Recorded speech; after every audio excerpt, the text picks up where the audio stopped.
Good morning. Welcome back to the Morning Oasis Hour.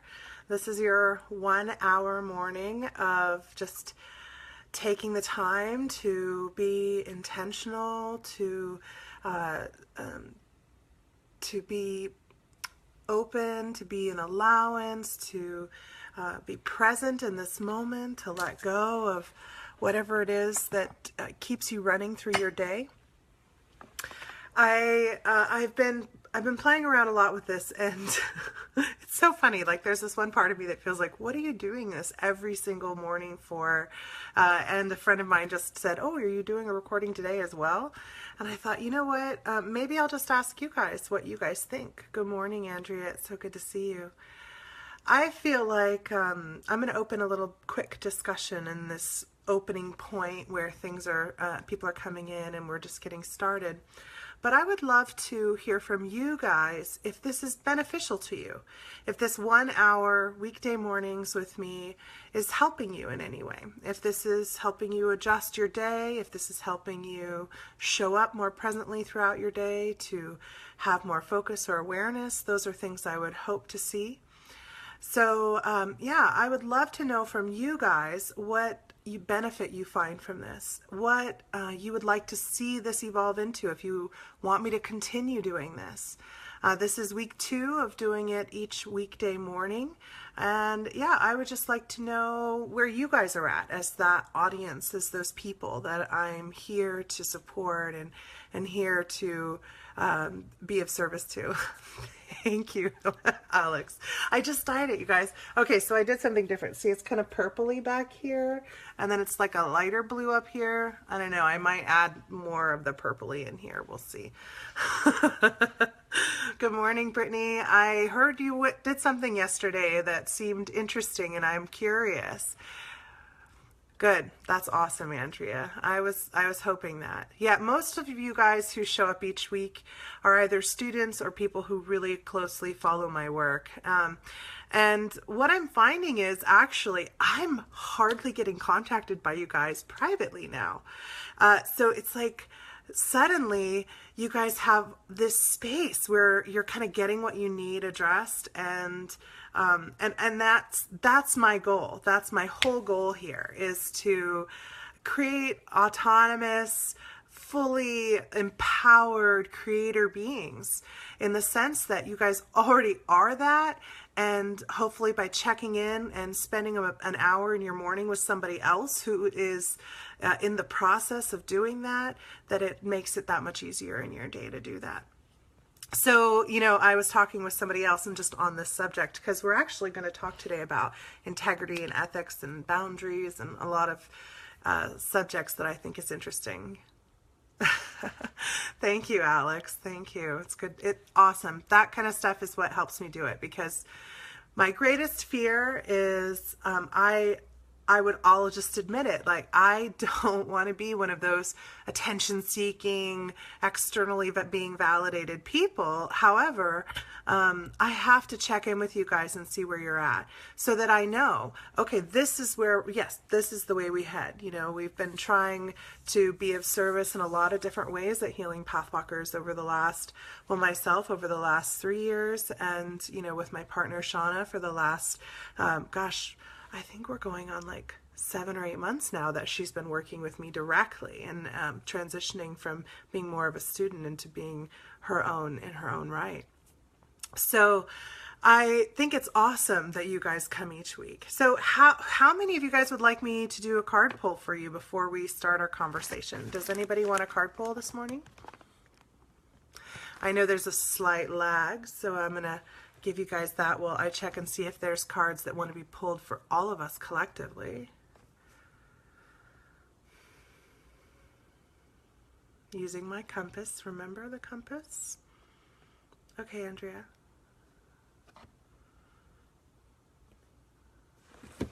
Ooh, Andrea, the Phoenix past life cards came up for you. Let's see. Hold on one second. I'm getting something. I'll do the collective pull after we do individual pulls.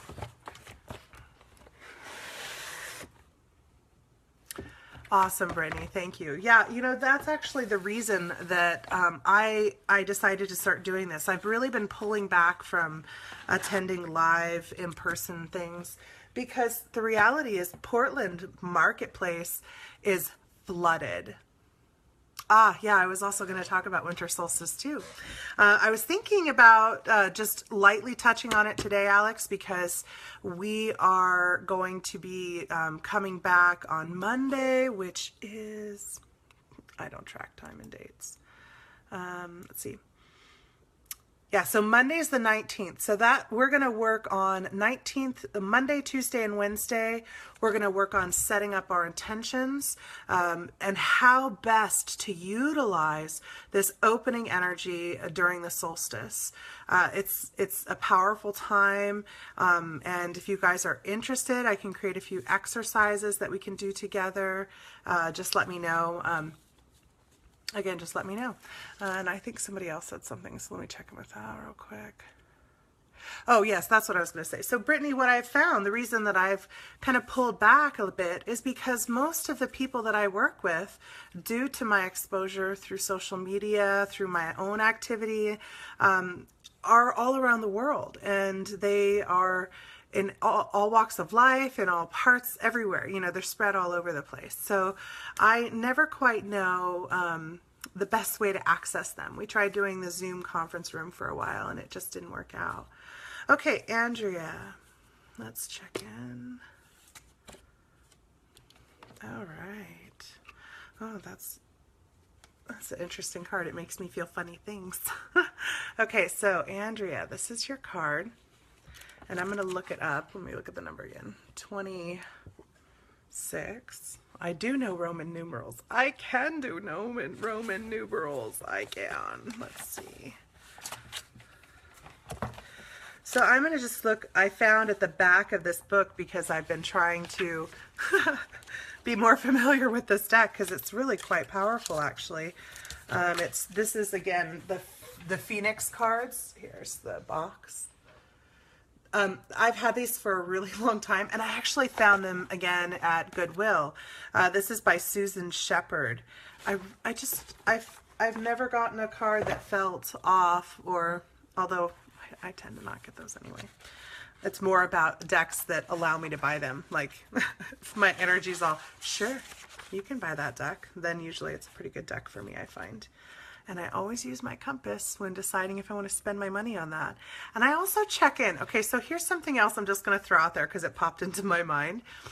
When I go into like a crystal shop, or I go into a gem and rock shop, or I know I'm going to go and I'm going to be spending money on some things and I have a limited budget, I use my compass to navigate. Okay, when I first started, I'd be like, okay, who wants to come home with me? Do you want to come home with me? Well, all the crystals, well, not all of them, but a vast majority of them wanted to come home with me. So then it was about refining the questions, which is what the compass is really about, refining and setting your intention. So then the question became like, okay, today, will it be optimum? Will it help me to step more fully into myself and to heal any wounds that pull me away from myself, to purchase you today? That became my question. So the same is true with decks. When you're trying to choose if you want a deck that's going to be speaking with you, try playing around with the questions you're asking too. Because if you just say, do you want to come home with me? Or is this a good deck for me? Or, it may be a good deck some other time. It may be a good deck in for certain experiences. It may be a good deck for when you're reading for others. Some of these decks never want to read for me, So, I mean, for me personally. Okay, great, darling. I'll get you one too. Hi, Sierra. I didn't even notice you come in. Okay, so Andrea, 26 is Asante Sacred Stool. Oh, this is interesting. I actually just learned about this in this amazing program on Gaia TV called Arcanum. It's very interesting. Very interesting. Let's see what this book says about it.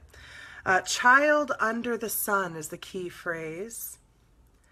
It's set in Ghana. It's from Ghana, Africa. 15th to 19th centuries. The ruling planet's the sun. Creativity and richness of imagination. These are aspects that you're bringing from a past life where you were in this region, in this space. So here's some of the traits that come from this part, this past life piece. Totally, Alex. I hear you. Okay, so it says, proud, cultivated, and dignified, regal appearance that inspires admiration and respect, strength of character, warm emotions, and a desire to stand up for the underdog. That is totally you. Gives off an aura of confidence and refined beauty. You totally do. Most positive trait is courage, rich in human sympathy, a balanced individual with much wisdom to share.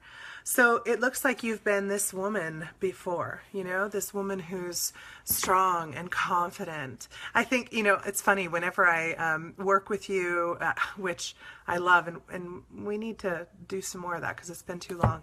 But what I love about you is the way that you sit. It has this regalness to it. And it's not a regalness in a removed kind of way, but in a I am fully embodying myself kind of way. And that's one of the things that I've just absolutely loved about you. Okay, I'm going to scroll back and see who else wanted a reading.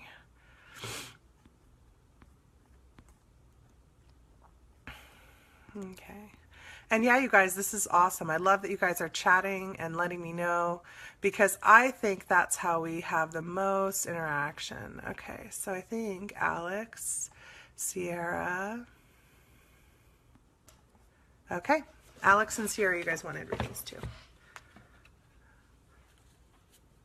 It looks like the Phoenix deck is the one that wants to talk today. So, Alex, let's see what you got. It's so funny. Okay, so I'm just going to tell you before I show you what you got. When I was looking through the book earlier, I saw this one, and I was like, ooh, that's so cool. But I've never pulled it before, so I don't think, it's not mine. So, this one is 13, and it's 13, right? That's hilarious.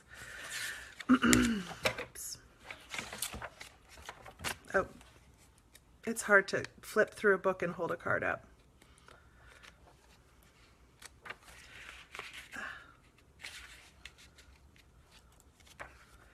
Yeah, Chinese bear. Isn't he so cute?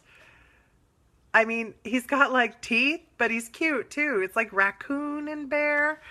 And, you know, he's holding all these little golden balls, which I think are really interesting. So let me tell you what the wisdom, or what its traits and all of that are.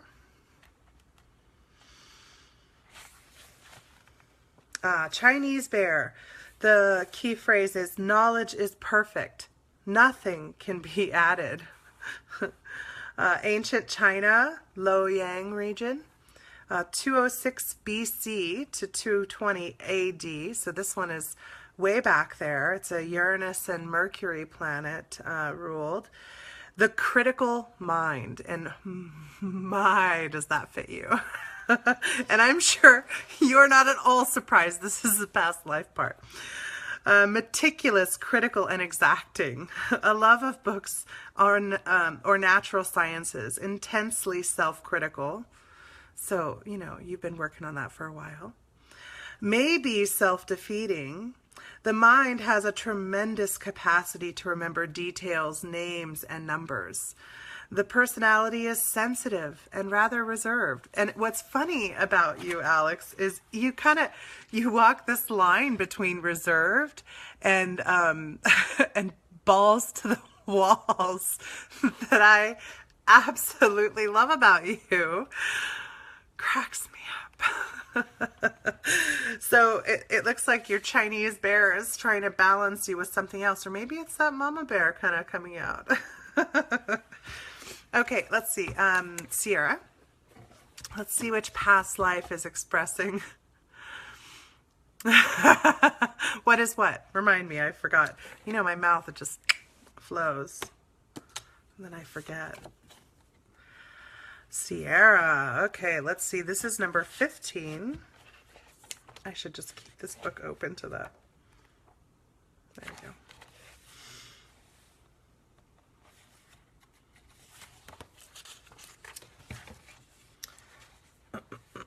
So this one is called The Celtic Mirror. Another one I've never seen before. Lucky number 13. That's right, Alex. Okay, so The Celtic Mirror. This one says darkness, the key phrase for this one, Sierra, is darkness is transformed into light. Now, Sierra is my niece, and I have known her since she came out of that little womb. And if there's ever a person who has had to face more adversity, more darkness, more challenges, I have yet to meet them. And once I thought I was that person for a long time. I used to look for people so that I could feel like I was less than that. Yeah, the balls. So what I want to say to you, Sierra, before I even read this is, since you were a little girl, your smile, your joy, your excitement that you bring, no matter how dark you find yourself surrounded by, has always been a character trait I've admired so greatly of you. And I want you to know how much I love and respect you for all that you've surmounted in your life. And I'm sorry I couldn't have been more there for you. I was in my own surmounting. Yes, reserved and crazy as hell, Alex. Okay, so The Celtic Mirror. The key phrase, darkness is transformed into light. Place, Ireland, England, and Scotland. You know, all of those were pretty much one region before the Romans came and really split and divided them all up. Many tribes were up there. Time frame is 600 BC to 500 AD. Ruling planet is Pluto. I think this must have been written before Pluto was degraded as a dwarf planet instead of a full planet. You're welcome, love. And I mean every word of it. Okay, so rules, psychic powers. And I think you've been, I think that's one of the reasons that you've been able to walk with such grace through your life, is because, frankly, the powers that you hold keep you kind of navigating through that darkness. So traits, mysterious, compelling, and magnetic. There have been many endings and beginnings throughout your life. Attraction to the spirit world or different forms of arcanic knowledge. A unique understanding of death and birth and other life cycles. The idea of ghosts and spirits is intriguing. Every few years, there's a compelling need to transform the self into something entirely new. So, you know, you have definitely already in your short life done a lot of transformation, a surprising amount of transformation, really. And, you know, there were some times where all of us were kind of like, whoo. And we just kept hoping and kept hoping. And I think you've done it. I think you've found your way to navigate that whole road of darkness, right? So, you know, talk to me, because, you know, you're always welcome to any of those classes, love. You are family, you know, like family. Okay, so Brittany, you asked for one too. I've been talking a bit long. We have a lot to cover because that's a big topic. So Brittany, you're going to be the last one. And I'm thinking that that's why they didn't let me pull a general card. So we would have time to get one in for you. Anybody else who would like a reading tomorrow, you can comment on this video or you can send me a private message. Whoa. Wow. Whew. This one makes me shiver through my whole chakra system, and you'll see why. I'm going to look it up first, though. It's 28 is the card. You know, one of the reasons I tell you guys what number of cards they are is numbers really represent a lot. They're a vibrational representation, a frequency representation, and they'll repeat throughout your life. So sometimes when, especially for past life readings, when there's a number that's important, that's significant, it's going to show up over and over and over in your life. Okay, so the card is Contemporary Western Symbol. What a boring name. But look at that card. Who else gets some energy quivers off that card? So the key phrase for this one is, energy is eternal delight. The place, worldwide. Early 20th century to the present. Sun, Mars, and Uranus are all active for it. The active forces of an expanding universe. Imaginative with certain creative skills stimulated by tension. There's a fine line between creativity and destruction. Fascination with opposites. Strong pulls in opposing directions. Resists sameness or the mundane, thrives on obstacles, a survivor, feels purged by the resolution of conflicts, can be self-destructive, considers conflict more attractive than boredom. Rocky relationships, tasteful, creative, and talented, but lacks a focus. Attention-seeking can create some hardship for you. So one of the things that came to me intuitively while reading about this card is that I don't think I'm going to use my compass before I say this, just because this is how I check in, using my integrity with my readings, checking in with myself first, right? So Brittany, you don't incarnate here. Like, that's not really what you do. You are from somewhere else. And this, I believe, is your first go here. Now, there are a lot of individuals who are like that, actually.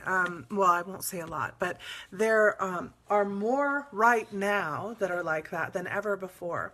It is not that you are a new soul or that you've just, started to manifest physically. It is that you are a soul from another place, right? We call them star seeds often. There are a lot of angelics, there are a lot of star seeds, there are a lot of other beings from other places that don't incarnate here very much. So what happens is you guys go through this kind of accelerated learning process. Your youth is full of a lot to learn about. Now, as I say that, this is also true for people who have come here to be in any way a lighthouse or a beacon on the path for others to guide them out of their darkness, because we have to cover the gamut of the human experience.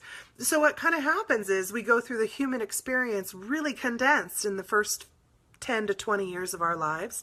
Then we spend the next 10 to 20 years of our lives repairing. Now, a part of it for you is going to be just accepting when you don't get something, it's because you're not from here. It makes no sense. And honestly, it doesn't make sense to us either, the people that are from here.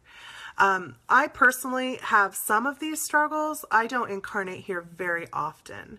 I was just actually working with a friend about this and have really pegged it down. And I'm pretty sure I've only been in this creation expressing as an individual about 8 times. There might be some others that come up, but I'm pretty sure that's it. I've done a lot of extensive searching in that way. So this is kind of a good place to transition into what we were going to talk about today. So I wanted to talk a little bit about integrity.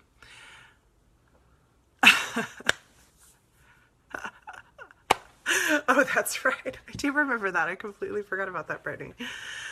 So start shining even more brightly with intention and focus. Okay, so let's see. I have my little list here of the things that I wanted to make sure that I covered when we talk about this. Now, one of the things that I have always felt super strongly about is integrity. I posted or created a little meme a while back saying, I have no room for loyalty. And it created a lot of conversations with some people who felt really confused by that, because for them, loyalty felt like such a good word. It felt like such a strong concept. And to them, loyalty was something they valued and cherished. For me, loyalty is something that if you ask me to be loyal to you or to a concept, you're asking me to stop questioning it. You're asking me to stop thinking about it. You're asking me to unconsciously participate in whatever it is that you or that is conducting itself in without thought or question, because I'm loyal, because I'm devoted, because I'm faithful. These terms are uncomfortable for me.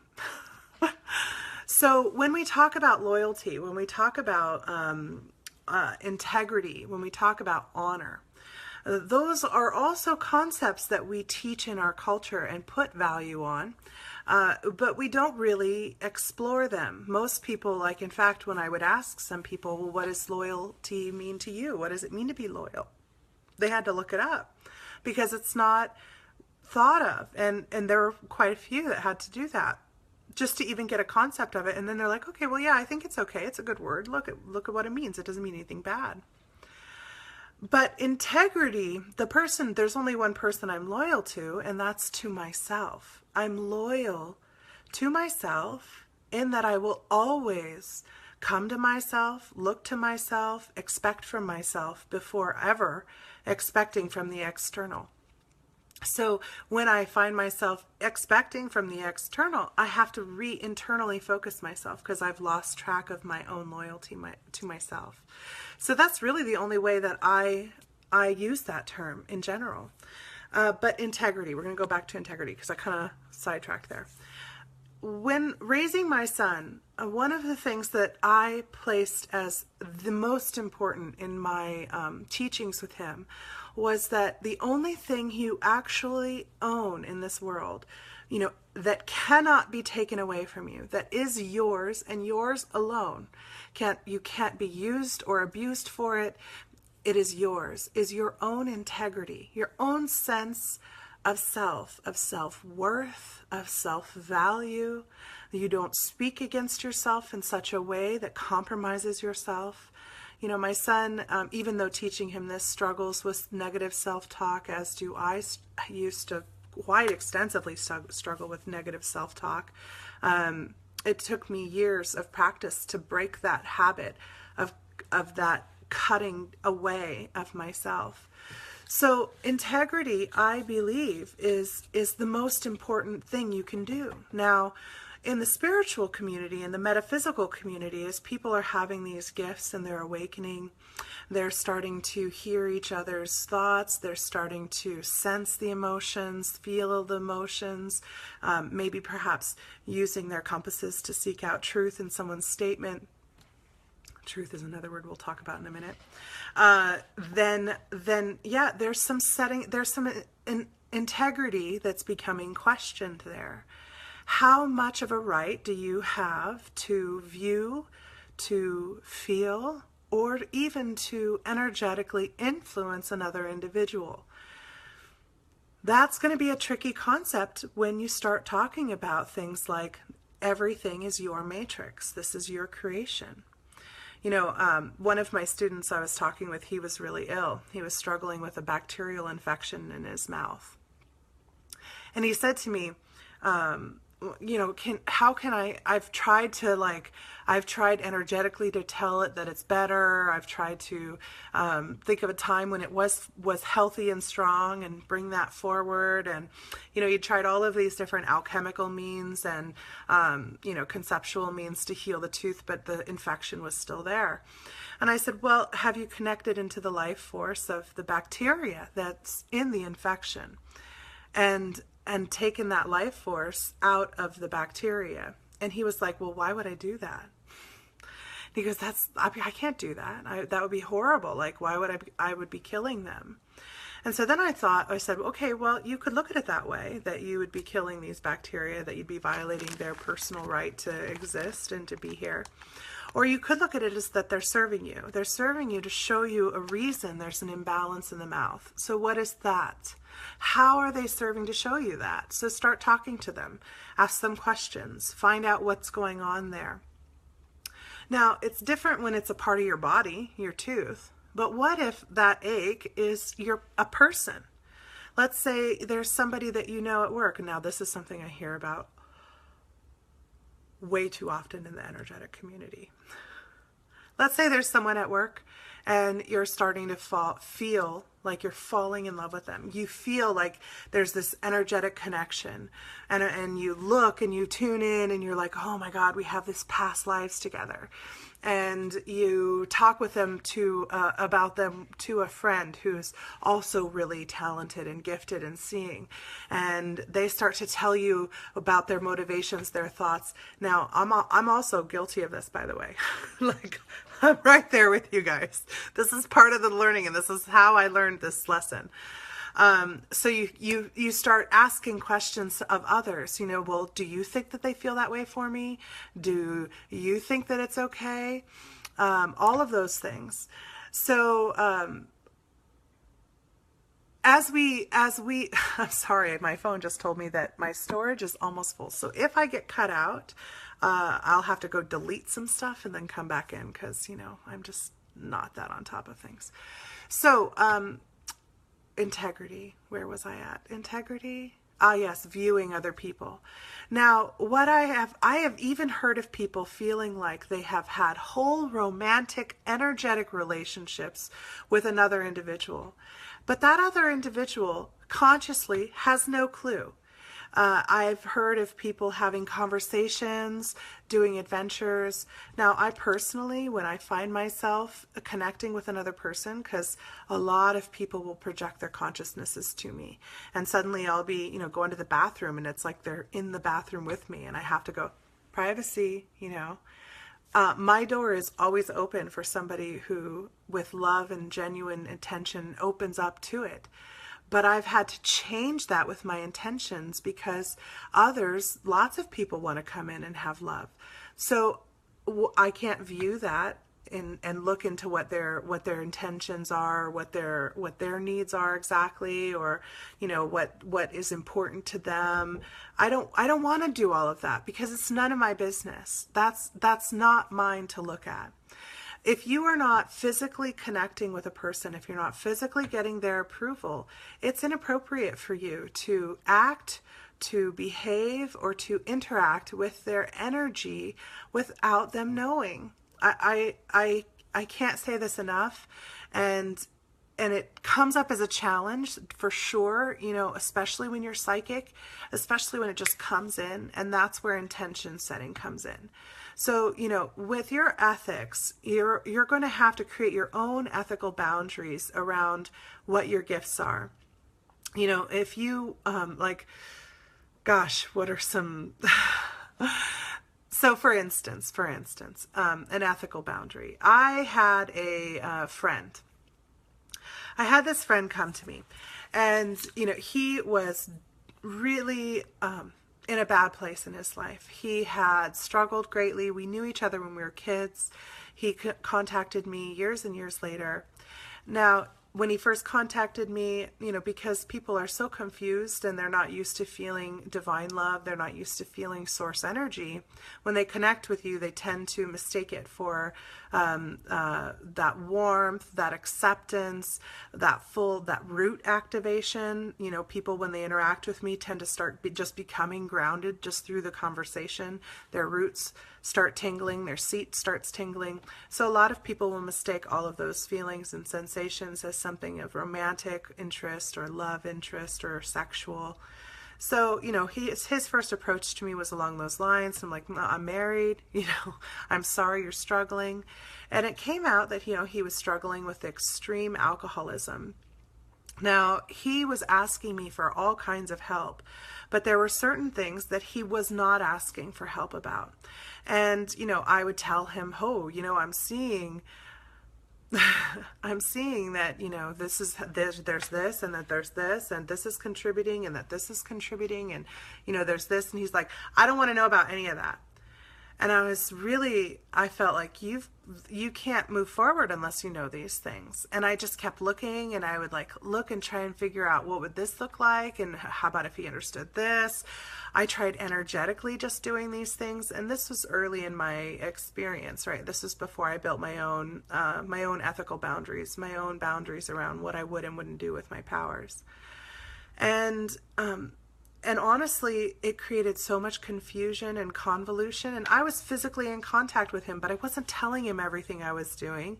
I felt like, well, maybe, his higher self is telling me, like I'd connect in, and his higher self was like, yeah, he does need that. You're right. Can you help with that? But when I would try to do anything, it wouldn't take.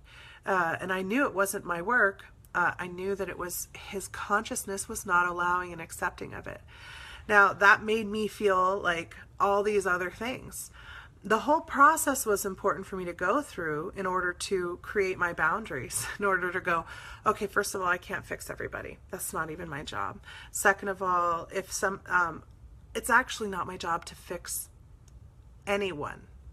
It's not my job at all to create happiness for anyone, to create grounding for anyone, to create joy for anyone. What is my job is to serve as an example and to show this is what it looks like to walk that way. This is what it is to walk that way. To teach people the tools that work for me, to teach people the perspectives that work for me, to teach people how I break belief systems, right? That's my work. But I didn't understand it until I started playing with what are my boundaries. What do I want to have as my intention with somebody? So through all of that, and I'm kind of rushing it a little bit because we kind of ran out of time, and I'm going to guess that it's because this is a greater conversation that needs to go on over a longer period. So we're not going to do contracts and oaths and vows. We'll talk about that later. What we're going to talk about next is intentions. So my intentions, I have pretty strong intentions set now. So one of my intentions is that I will never see another person's energy, their path, their work until they physically express to me a desire for that read. When I set that intention, my social anxiety went away.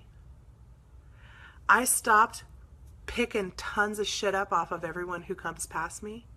I stopped reading things into situations. It was like night and day for me, honestly. That was the thing that made it so much different. By setting the intention, I don't want to know. Now that also takes faith and trust, right? Faith that everything is completely perfect in this moment. Everything is exactly as it's supposed to be. Everything is perfect. It's all set up to put me exactly where I'm supposed to be, to learn or to break something I've already learned in exactly the way I need to. And even if that means harm, my teacher said that she only brings in if there's going to be harm coming to her or her children. Well, I feel like that in and of itself I shouldn't know. That's part of the lesson also. So I don't have that in my intention. My intention, I don't want to know if I'm going to be in trouble. Now, let's say I'm going to take a plane ride somewhere, because I've experienced an emergency landing. It gave me some fear. I have a lot of fear around that. I'm going to take a plane ride. I ask things like, is this the optimum flight for me? Is this going to take me through the right course for me? Is this a part of my journey? Is this the date? Is this the time? I'll ask those kind of things. But I really try not to ask anymore if I'm going to be safe on the other side, because I know I'm already safe. If I die, I already know where I'm going. I know that even if I die and I go into blackness and everything is just this illusion of myth and belief, well, then I'm not really going to care anyway. And if I die and I'm a spirit and I'm standing there and I'm going, oh, see, I told you so. Well, I'm not going to get stuck here because Why would I? I already know. I know there's other things out there. So either way, it's a win-win. And I have to let go of that. Now, that's coming from a person who was convinced they were going to die by 34.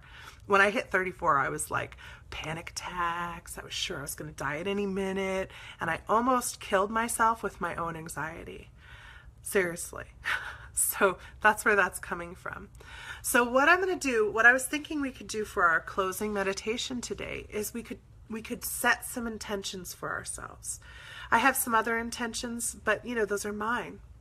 What I want you to do is just take a moment. If you have a pen and paper next to you, I want you to write down an intention for yourself with your gifts and with your path work, with how you serve and show up. What is your intention when you share a reading with somebody, or when you're in the space of reading with somebody? I always look at it as a sharing experience because I take so much from it too.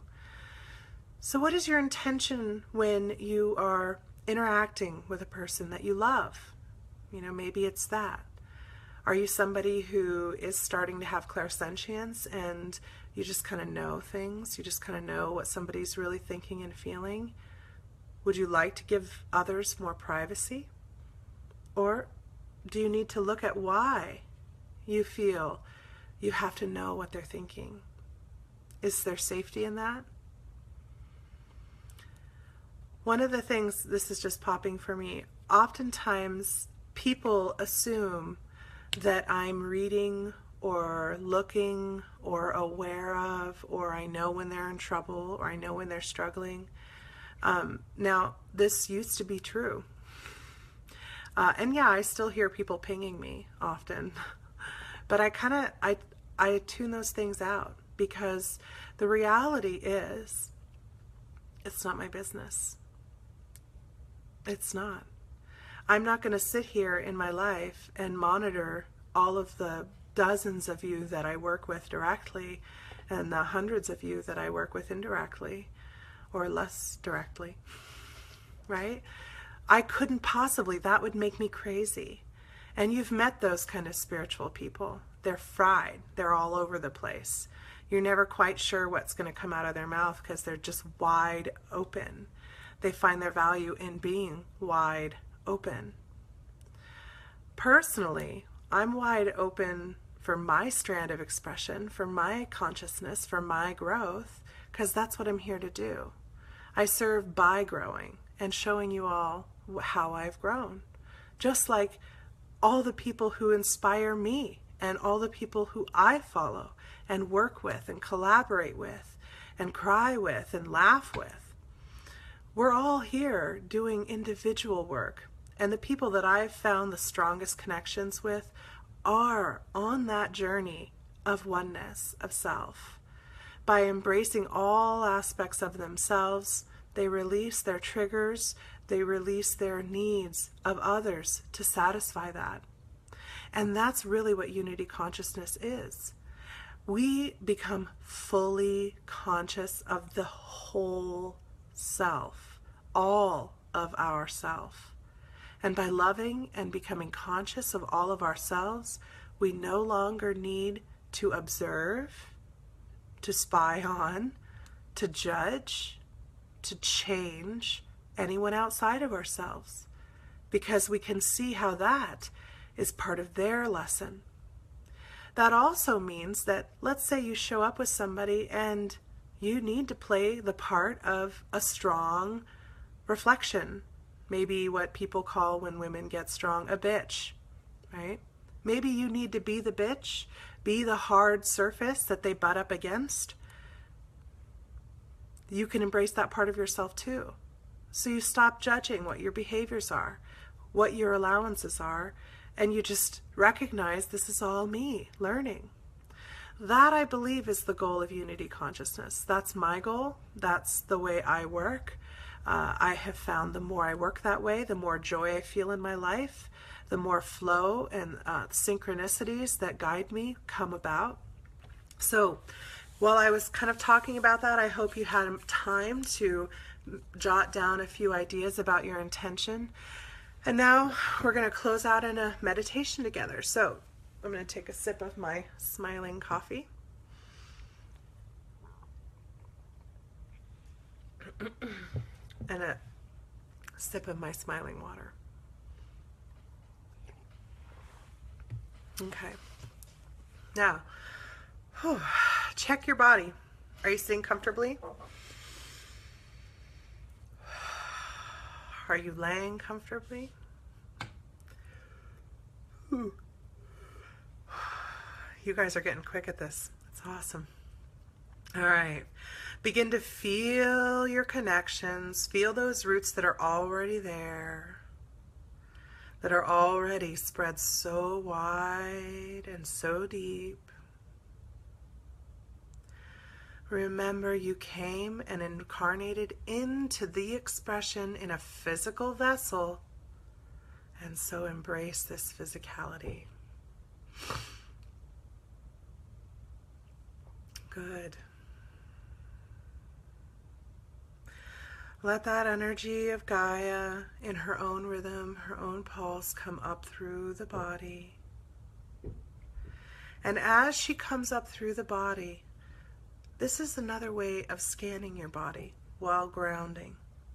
Ask your body to show you areas that are struggling, that feel clogged or blocked, and that are struggling because there's a belief at play that blocks your own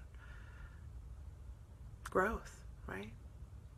So we're looking at intentions today and how we can set different intentions.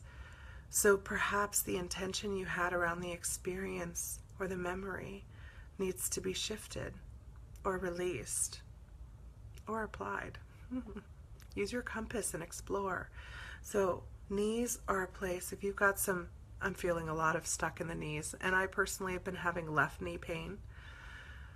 Knees are all about flexibility, the ability to spring and absorb with the impact, right? Being able to release your rigidity, your stubbornness. I'm still a little stubborn. Let the energy flow through the knees and thank them for showing us, oh, some of my stubbornness might be impacting my intention setting in this exercise. Thank you. I'm going to be aware of when I just start getting locked up and hard and rigid, and that's not right. Using my judgmental terms on myself. Let the energy continue up through the thighs and hips, up through the pelvic floor, up through that abdomen, and solar plex. A lot of us feel disempowered, especially when we are awakening in the process, because I think that's part of our journey, is learning how to empower ourselves. You know, most of us who are really highly energetically attuned and capable, our vessels are strongly set for this kind of work.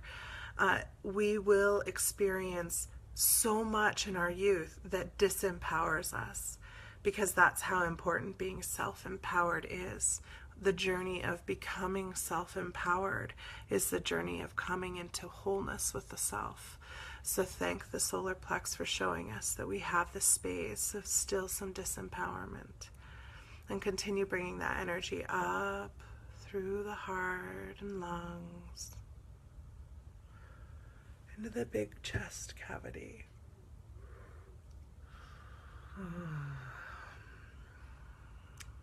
So many of us are lacking in that deep self-love. We didn't have good examples or stewardship of love, of self-love.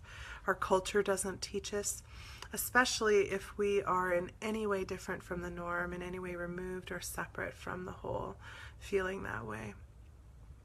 Thank the heart for holding this hollow space for so long, and let Gaia fill, just like when the ocean comes and breaks through into a new tide pool and it just fills that space. Let it fill. Fill. Using the breath.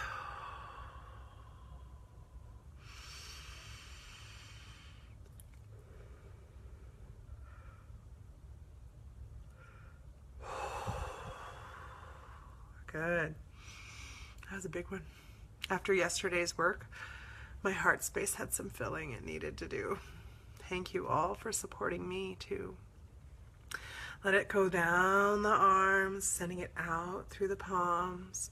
This is how we bless people. This is how we send our energy and love. I always imagine that my palms are radiating with love and light, and my feet are grounded, and my hands and palms are flowing out what my crown and feet are connecting into. I just love to do that, and as a result, my hands are always hot. I don't even own gloves, and I live where there's snow on the ground right now, but I'm never cold. Rarely ever cold. Allow that energy to come up through the throat and head.